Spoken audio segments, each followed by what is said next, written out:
ഇന്നത്തെ ഗണിത ക്ലാസ്സിലേക്ക് എല്ലാവർക്കും സ്വാഗതം. ഇന്ന് നമ്മൾ 10ാം ക്ലാസ്സിലെ 12ാമത്തെ ചാപ്റ്ററിലെ രണ്ടാമത്തെ വീഡിയോയിലേക്കാണ് പോകുന്നത്. സോളിഡ്സ് എന്ന ചാപ്റ്ററിലെ രണ്ടാമത്തെ വീഡിയോ. ടെക്സ്റ്റ് ബുക്കിലെ പ്രോബ്ലം ആണ് നമ്മൾ ചെയ്തുകൊണ്ടിരുന്നത്. ടെക്സ്റ്റ് ബുക്കിലെ മൂന്നാമത്തെ problem. The lateral faces of a square pyramid are equilateral triangles. Length of its base edge is 30 cm. What is its surface area? അപ്പൊ എന്തൊക്കെ തന്നിട്ടുണ്ട്? The lateral face of a square pyramid are equilateral triangles. അതായത് 4 സൈഡിലുള്ള triangles equilateral triangles ആണ്. അതുപോലെ തന്നെ length of its base edge 30 ആണ്. What is it surface area എന്നാണ് ക്വസ്റ്റ്യൻ. അപ്പോൾ തന്നിരിക്കുന്ന കാര്യങ്ങൾ, അതായത് ഈ ട്രയാങ്കിൾസ് എല്ലാം ഈക്വിലാറ്ററൽ ട്രയാങ്കിൾസ് ആണ്. അപ്പോൾ എ ബേസ് എഡ്ജ് എ ആണെങ്കിൽ ലാറ്ററൽ എഡ്ജ് എ, അതായത് എയും ഇയും ഒക്കെ എന്താണ്? ഇ തന്നെയാണ്, എ തന്നെയായിരിക്കും. അത് എത്രയാണ് തന്നിട്ടുണ്ട്? ലാറ്ററൽ എഡ്ജ് ബേസ് എഡ്ജ് 30 ആണ്. അപ്പോൾ ലാറ്ററൽ എഡ്ജ് 30 ആണ്. അപ്പോൾ ഇതിന്റെ ടോട്ടൽ സർഫസ് ഏരിയ ആണ് ഒരു എളുപ്പമായിട്ടുണ്ട്. ഈക്വിലാറ്ററൽ ട്രയാങ്കിളിന്റെ ഏരിയ ആണ് നമ്മൾ എവിടെ പഠിച്ചിട്ടുണ്ട്? 9ാം ക്ലാസ്സിൽ പഠിച്ചിട്ടുണ്ട്. അപ്പോൾ ഈക്വിലാറ്ററൽ ട്രയാങ്കിളിന്റെ ഏരിയ എന്ന് പറഞ്ഞാൽ √3s²/4. അപ്പോൾ ഇവിടെ നോക്കിയേ, ഈ ഒരു ട്രയാങ്കിളിന്റെ ഏരിയ ഇൻറ്റു 4 ആണ് 4 ട്രയാങ്കിളിന്റെ ഏരിയ. അപ്പോൾ ലാറ്ററൽ സർഫസ് ഏരിയ എന്ന് പറയുന്നത് 4 × 1 ട്രയാങ്കിൾ ആണല്ലോ. ഒരു ട്രയാങ്കിളിന്റെ ഏരിയ √3s²/4. അപ്പോൾ 4 ട്രയാങ്കിൾ വരുമ്പോഴോ 4 × √3s²/4, അതായത് 4 4 വെട്ടിപ്പോവും. അപ്പൊ ലാറ്ററൽ സ്പേസിന്റെ ഏരിയ √3s². ഡയറക്റ്റ് എടുക്കാം, മറ്റേ ഫോമിൽ എടുക്കുന്നേക്കാളും എളുപ്പമാണ്. ഈക്വിലാറ്ററൽ ഫേസസ് ഈക്വിലാറ്ററൽ ട്രയാങ്കിൾ ആണെങ്കിൽ LSA എന്ന് പറയുന്നത് √3s² ആണ്. അപ്പൊ ടോട്ടൽ സർഫസ് ഏരിയ വരുമ്പോഴോ അതിലൂടെ a² കൂടി കൂട്ടണം. അപ്പൊ surface area is equal to എന്ത് വരും? a² + √3s². ബേസ് ഏരിയ a²ഉം ലാറ്ററൽ സർഫസ് ഏരിയ √3s². അപ്പൊ a² + √3s² ആണ് സർഫസ് ഏരിയ. അപ്പൊ അവിടെ എ എന്ന് പറയുന്നതാണ് എത്ര?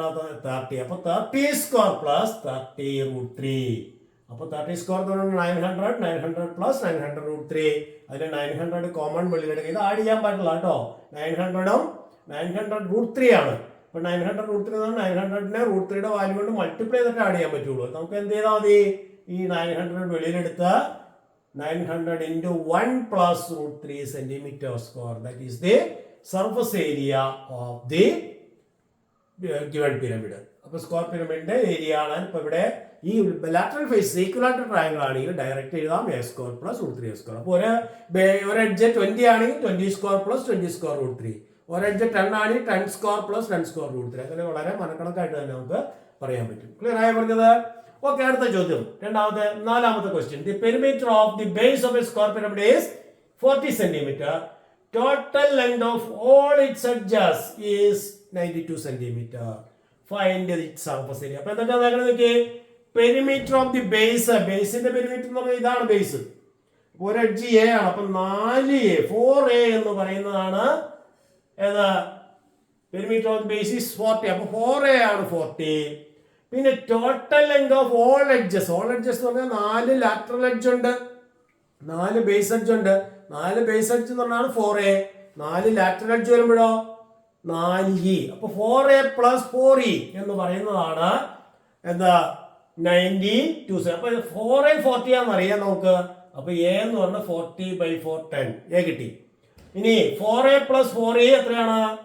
92. Sum of length of all edges. 4 lateral എഡ്ജിന്റെയും ബേസ് എഡ്ജിന്റെയും. അപ്പൊ 4a ബേസ് എഡ്ജിന്റെ ലെങ്ത്, അതായത് ഇത് 4 ലാറ്ററൽ എഡ്ജ് ആണ്. അപ്പോ 4e 4a + 4e 92. അപ്പൊ 4a എന്ന് പറഞ്ഞാൽ 40 ആണെന്നറിയാം. അപ്പൊ 4e = 92 - 40, അതായത് 52 എന്ന് വരും. അപ്പൊ 4e 52 ആണെങ്കിൽ e എന്ന് പറയുന്നത് 52/4 മൾട്ടിപ്ലൈ ചെയ്യാന്നുള്ള 4 അപ്പോൾ ചിലപ്പോൾ ഡിവൈഡ് ചെയ്യാനാവും. 13 cm. അപ്പൊ ലാറ്ററൽ എഡ്ജിന്റെ ലെങ്ത് e എന്ന് പറയുന്നത് 13, a എന്ന് പറയുന്നത് 10. എന്താ കാണാൻ പറഞ്ഞേക്കണേ? Find it surface area. Surface area ആണ് എന്തുകൂടി വേണം? L വേണം. L കാണാനുള്ള ഫോർമുല e² = L² + a/2 ഈ ഫോർമുല എടുത്താൽ മതി. നമുക്ക് അറിയാവുന്ന e അറിയാം, a അറിയാം. അപ്പൊ eയും aയും ഉള്ള ഫോർമുല എടുത്താൽ മതി. e² = L² + a/2 അതിൽ ഇയുടെ സ്ഥാനത്ത് 13² = L² അറിയില്ല, a/2. a എന്ന് പറഞ്ഞാണ് 10. അപ്പൊ a/2 എന്ന് പറയുമ്പോഴോ 10ന്റെ പകുതി 5². അപ്പൊ 13² = L² + 5². 13² എത്രയാ? 169. So 169 is equal to L square plus 25. അപ്പോൾ L square equal to ഈ 5 സ്ക്വയറിന് ഇപ്പുറത്ത് ഉണ്ടെന്നാൽ മതി. അപ്പോൾ 13 സ്ക്വയർ മൈനസ് 5 സ്ക്വയർ.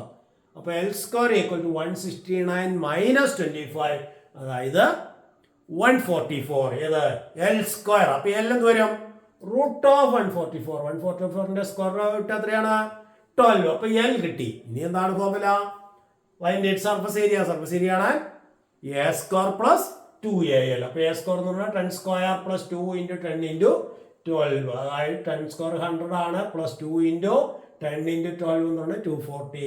അപ്പോൾ 240 100 ആഡ് ചെയ്തപ്പോൾ 340 സെന്റിമീറ്റർ സ്ക്വയർ ആണ് എന്താ ഈ സ്ക്വയർ പിരമിഡിന്റെ സർഫസ് ഏരിയ. ക്ലിയർ ആയി പറഞ്ഞത്?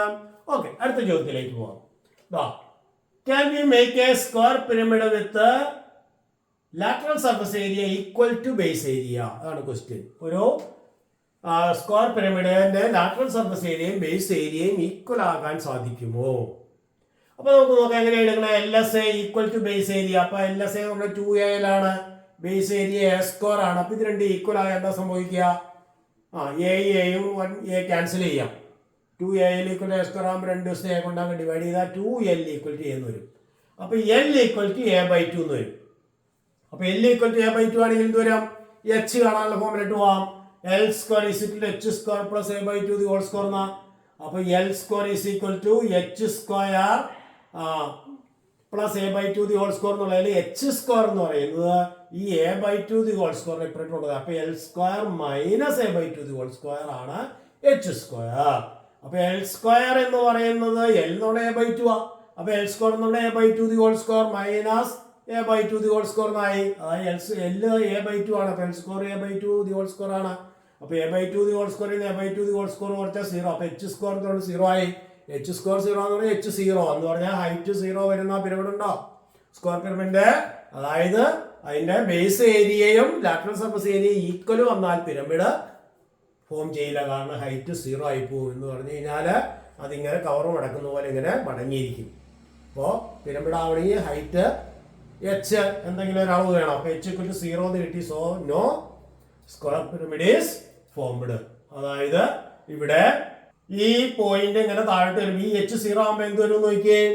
അതായത് ഈ 4 ട്രയാങ്കിളിന്റെയും കൂടി ഏരിയ ചേരുന്നത് ഈ ട്രയാങ്കിളിന് ഈക്വൽ വരും. അതായത് ഇവിടെ ഈ ഹൈറ്റ് ചെറുതായി വരും തോറും കൊണ്ടായത് ഇങ്ങനെ ഇതിനോട് ചേർന്ന് H 0 ആകുന്ന അവസ്ഥ. ലാറ്ററൽ സർഫസും ബേസ് ഏരിയ ഈക്വൽ വരുമ്പോൾ ഇതിങ്ങനെ കവർ മടക്കിയ പോലെ ഈ 4 ട്രയാങ്കിൾ ഇതിനോട് പതിഞ്ഞിരിക്കും. ഇത് ആ ഹൈറ്റ് 0 അല്ലാതെ വരുമ്പോൾ മാത്രമേ നമുക്ക് എന്താവുള്ളൂ? സ്ക്വയർ പിരമിഡ് ആവുള്ളൂ. ഇപ്പോൾ ഇവിടെ സ്ക്വയർ പിരമിഡ് ആയിട്ടില്ല. ഇത് ഹൈറ്റ് 0 ആയി വരുന്നു. അതുകൊണ്ട് സ്ക്വയർ പിരമിഡ് ഫോം ചെയ്യുകയില്ല എന്ന്. അപ്പൊ ഈ പോയിന്റ് അപ്പെക്സ് എന്ന് പറയുന്ന പോയിന്റ് ഇതിലേക്ക് ജോയിൻ ചെയ്ത് വരുമ്പോൾ ഇത് കവർ മടക്കിയ പോലെ സെയിം ആയിട്ടിരിക്കും. എന്ന് പറഞ്ഞാൽ എന്താവില്ല? Square pyramid not formed. Clear ആയി പറഞ്ഞത്? അപ്പോ we cannot make a square pyramid with LSA equal to base area. LSAയും ബേസ് ഏരിയ ഈക്വൽ ആകുന്ന രീതിയിൽ ഒരു സ്ക്വയർ പിരമിഡ് എന്ന് പറഞ്ഞാൽ സ്ലാന്റ് ഹൈറ്റ് A/2 അതായത് ബേസ് അടിച്ചിട്ട് ഹാഫിനേക്കാൾ കൂടുതലായിരിക്കണം. അപ്പോൾ മാത്രമേ സ്ക്വയർ പിരമിഡ് ഫോം ചെയ്യാൻ പറ്റുള്ളൂ. L ഈക്വൽ ടു A/2 ആയാൽ അല്ലെങ്കിൽ L ലെസ് ദാൻ A/2 ആയാലും സ്ക്വയർ പിരമിഡ് ഫോം ചെയ്യില്ല.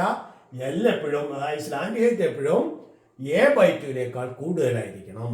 അപ്പോഴേ സ്ക്വയർ പിരമിഡ് ഫോം ചെയ്യും. ഓക്കെ, അടുത്ത question. Using a square pyramid, square and 4 triangles shown in the figure, a square pyramid is made. Find its height.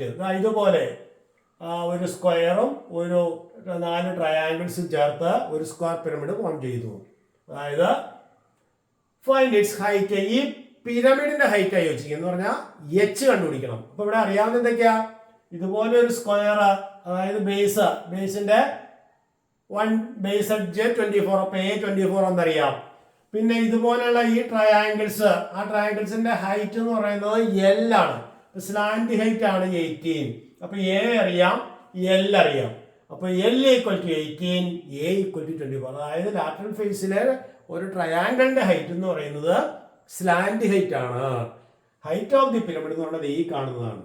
ഇതാണ് height, ഇതാണ് slant height. ആ slant height ആണ് 18 തന്നിരിക്കുന്നത്. Base edge 24, നമ്മളോട് കാണാൻ പറഞ്ഞിരിക്കുന്നത് ഹൈറ്റ്. അപ്പോൾ എല്ലും എയും അറിയാമെങ്കിൽ എച്ച് കാണണമെങ്കിൽ എല്ലും എയും ഉൾപ്പെടുന്ന ഫോർമുല നോക്കിയാൽ മതി. L square is equal to H square plus A by 2 the whole square. ഈ ഫോർമുല. അപ്പോൾ അതിൽ എല്ലിന്റെ സ്ഥാനത്ത് 18. അപ്പോൾ 18 square is equal to H അറിയില്ല, എച്ച് കണ്ടുപിടിക്കണം.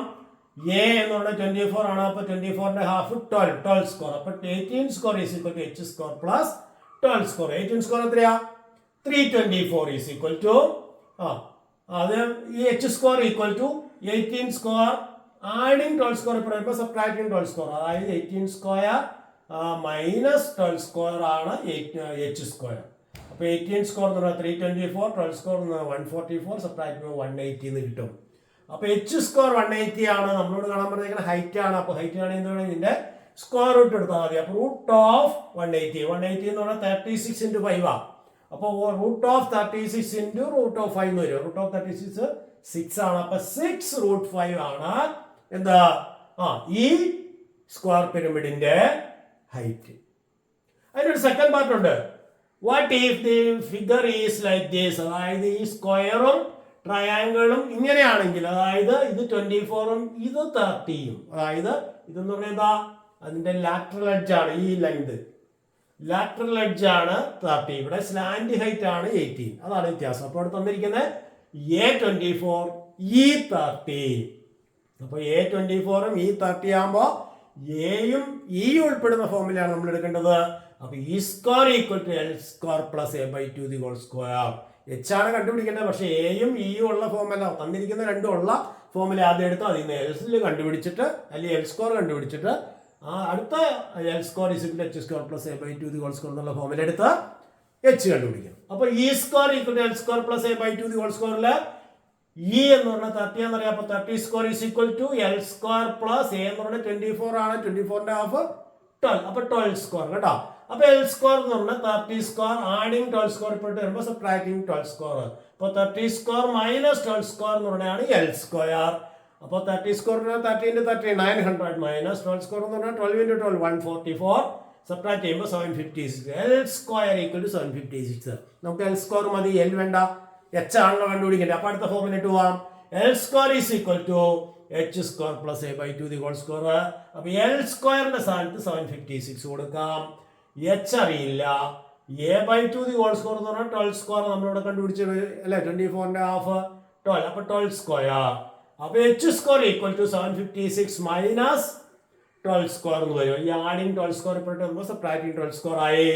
അപ്പോൾ 756 മൈനസ് 144 അതായി 612 ആണ് H square, height of the പിരമിഡിന്റെ സ്ക്വയർ. അപ്പൊ height of the pyramid root of 612 ആണെങ്കിൽ അവർക്ക് സിംപ്ലിഫൈ ചെയ്യാം. 36 × 17 ആണ് 612.